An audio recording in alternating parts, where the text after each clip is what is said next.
In this edition of 40 Grants in 40 Weeks, Gary Mervis shares his story about starting Camp Good Days and Special Times. It's hard to believe this is our 33rd summer. And what started back in 1979 to give my daughter Teddy, who was 9 at the time and had just been diagnosed with a malignant brain tumor. And the toughest part was, for me as her dad, was, Dad's supposed to be able to fix everything. So it was really hard when Teddy would look at me and have all these questions, and there weren't any answers for her. I mean, how do you make sense out of something that just doesn't make any sense?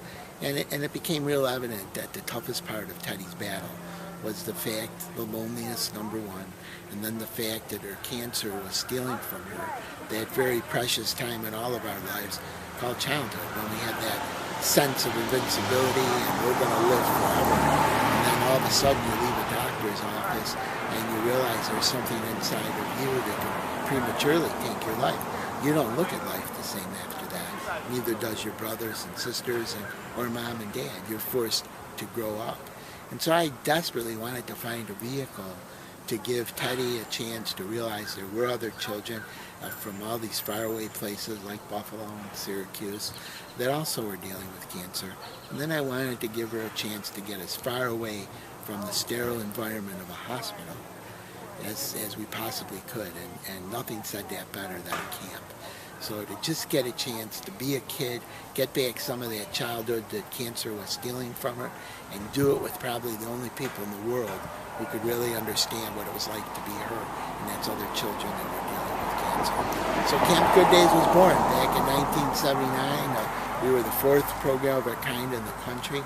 We were the first to be started by a lay person, and all the others have been started by doctors. We were the first to take children from several different hospitals.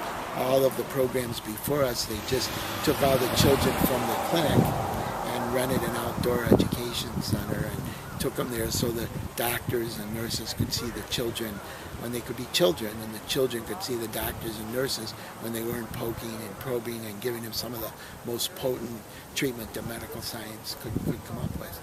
And who knew that here we are 33 years later, and over 43,000 campers from 27 different countries and 22 different states would have had the chance to experience the magic of Camp Good Days firsthand in our own beautiful facility